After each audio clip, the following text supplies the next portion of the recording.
ध्यान देंगे जो भी आर्ट्स, साइंस और कॉमर्स वाले हैं, हिंदी। और यहाँ देखिएगा बड़ा सुंदर क्वेश्चन रखा गया है, और यहाँ से आप एक बार इसको को देखेंगे तो यहाँ से क्वेश्चन क्या पूछता है यह क्लियर होगा, और आप लिखेंगे कैसे। सबसे बड़ी चीज वो यही होती है कि एग्जाम में हम कॉपी अटेम्प्ट कैसे करें, कैसे लिखे। अगर छोटी छोटी गलतियों का सुधार लेते हैं तो श्योर है कि आपका रिजल्ट बहुत बेहतर होने वाला है। आपकी राइटिंग ठीक होनी चाहिए, बिहार बोर्ड है, साफ सुथरा लिखने का तरीका, और ये चीजें समझ जाएंगे कि आखिर इस क्वेश्चन को डील कैसे करना है। इस टाइप के क्वेश्चन है तो इसका आंसर कैसे देंगे। और ये 5 नंबर का सवाल है। कितने नंबर का? 5 नंबर का सवाल है। देखिए बढ़ते हैं। करें निम्न में से 2 अवतरणों की सप्रश्न व्याख्या करें।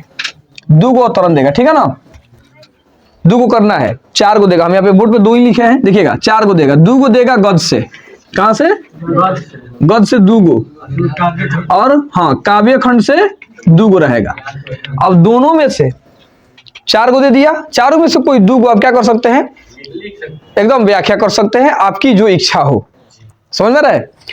देखिए यहाँ पे हम एगो लिखे क जो दे रहा है ना पे क, बिना फेरे घोड़ा बिगड़ता है, बिना लड़े सिपाही। यहाँ पे आठवां देकर एक और लिखेगा जो गद खंड से ही होगा।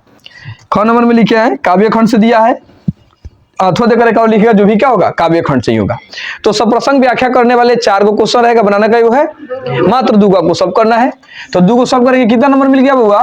10 नंबर। बउआ 10 नंबर बहुत मायने रखता है, 1 नंबर मायने रखता है, 10 नंबर तो बहुत दूर की बात है। तो एकदम 10 में 10 आए, इसके लिए कैसे लिखेंगे और क्या करेंगे। लिखता तो सब कोई है भाई, पेपर तो सब कोई देते हैं, लेकिन क्या लिखे उसमें कि बढ़िया नंबर रहे। हाँ अब गौर करेंगे। व्याख्या करने के लिए सबसे पहले आपको 2 बातें ध्यान रखनी है। सबसे पहले आपको किताब का नाम याद होना चाहिए, समझ रहे हैं। उसके बाद यह जो लाइन लिखी हुई है, जो यह पंक्ति दी गई है, किस पाठ की है, पाठ के लेखक कौन है, समझ आ रही बात। इतना चीजें आपको एकदम पता होना चाहिए। यही चीजें देखकर एग्जामिनर आपको नंबर देने वाला है, ये बात एकदम दिमाग में रख लीजिए। क्योंकि एग्जामिनर जो है उसको पूरे आपके आंसर पढ़ने के पास टाइम नहीं है। वो जो चीजें देखता है, हम अगर उसको दिखा दें तो श्योर है कि अच्छा प्रभाव पड़ेगा उस पर, और अगर उस पर अच्छा प्रभाव पड़ा मेरा तो नंबर श्योर है कि बढ़िया रहेगा। समझ रहे बात को ना। तो गौर कीजिए यहाँ पे। अच्छा ये बताइए, पहला लिखा है बिना फेरे घोड़ा बिगड़ता और बिना लड़े सिपाही, ये किस पाठ की है? उसने कहा था। चलिए इतना समझ गए। उसने कहा था कहानी है, और उस कहानी के लेखक कौन है? चंद्रधर शर्मा गुलेरी। इतना बात समझ में आ गया ना। अब इतना है याद आपको तो एकदम जय जय है ना। लास्ट में अगर आप इसके बारे में कुछ नहीं समझते हैं, इसी को उतार देंगे, आप समझिए लिखेंगे कैसे। 2 पैराग्राफ में इसका आंसर लिखना है। सबसे पहले क्या लिखेंगे? प्रस्तुत पंक्ति। अगर 1 लाइन कहूं तो पंक्ति, 1 से अधिक लाइन कहूं तो पंक्तियां, ठीक है ना। प्रस्तुत पंक्ति हमारे पाठ्य पुस्तक दिगंत, आपके बुक का नाम क्या है? दिगंत भाग 2 में, दिगंत भाग 2 में लिखित, ध्यान से सुनेंगे, एकदम बढ़िया से सुनिए और इसको नोट कर लीजिए कॉपी में। प्रस्तुत पंक्ति हमारे पाठ्य पुस्तक दिगंत भाग 2 में लिखित उसने कहा था शीर्षक कहानी से ली गई है, जिसके लेखक चंद्रधर शर्मा गुलेरी जी हैं। इतना बात समझ में आ गया। ई एकदम काम पहला पैराग्राफ में होना चाहिए। अगर एग्जामिनर पढ़ता भी है आपका ना, तो वही पहला पैराग्राफ पढ़ेगा, कहेगा वाह जो हमको चाहिए दे दिया है बचवा। अब जब दे दिया है तो नंबर तो जरूर देगा आपको। इतना बात समझ में आ गई। अब फिर पैराग्राफ चेंज करके लिखेंगे कि प्रस्तुत पंक्ति के माध्यम से लेखक चंद्रधर शर्मा गुलेरी जी बताते हैं कि जो युद्ध हो रहा है, उसने कहा था कहानी में, और वहां पे लोग गए हैं, तो सैनिकों का यह कहना है कि बिना फेरे घोड़ा बिगड़ता है। मैंने घोड़ा रख ले बनी, घोड़ा पर दौड़ ही लो, दौड़ेगा तो प्रैक्टिस। इसका यह बताया जाता है कि अभी सबसे ज्यादा प्रैक्टिस करना जरूरी है, अभ्यास। तो बिना फेरे घोड़ा बिगड़ता और बिना लड़े सिपाही, यानी सिपाही है तो उनको लड़ना चाहिए, वो लड़ेंगे तो उनका अभ्यास रहेगा, और जो घोड़ा है उसको एकदम दौड़ना चाहिए। जब तक नहीं दौड़ेगा तो भी बिगड़ जाएगा। यही चीजें लिखना है। अगर ज्यादा कुछ समझ में नहीं आए, नीचे इसी चीजों को क्या करना है, उतार देना है। इतना बातें समझ गए। पहला पैराग्राफ एकदम ध्यान में रखना है। इसके लिए आपको पूरे पाठ के बारे में जानकारी होनी चाहिए। अगला देखेंगे, ख नंबर, यह काव्य खंड से हो गया। ये लिखा थपकी दे दे जिसे सुलाया, जिसके लिए लोरिया गाई, जिसके मुख पर जरा मलिनता, देख आंख में रात बिताई। बताएंगे आप लोग ये किस पाठ की पंक्ति है?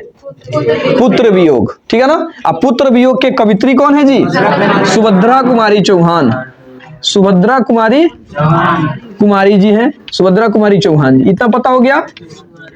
और यह किस पाठ की? पुत्र वियोग। समझ गए इतना बात?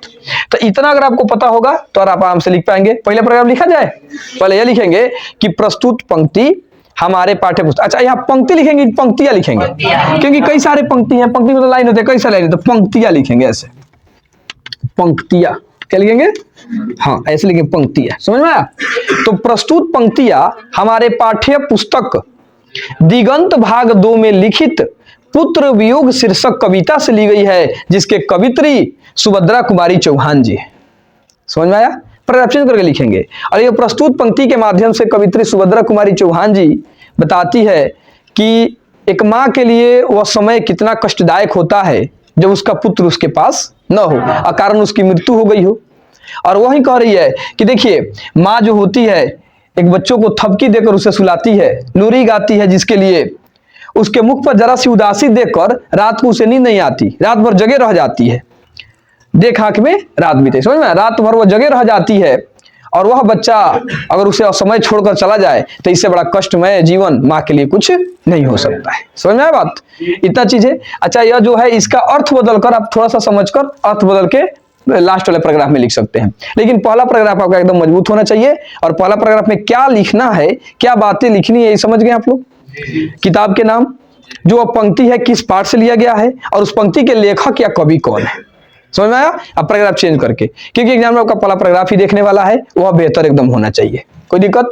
समझ में आ गया? और यहाँ देखिए जो क्वेश्चन लिखा गया है यह ऐसे बेतुका क्वेश्चन नहीं है, ये ध्यान रखेंगे, इतना एकदम ध्यान रखिए। एग्जाम हॉल में जब बैठिएगा तो पाएंगे कि उसने कहा था, कहानी का है ना, यह पंक्ति दे चाहे दूसरा दे, लेकिन उसने कहा था कहानी में से जरूर है कि वो व्याख्या करने वाला रहेगा।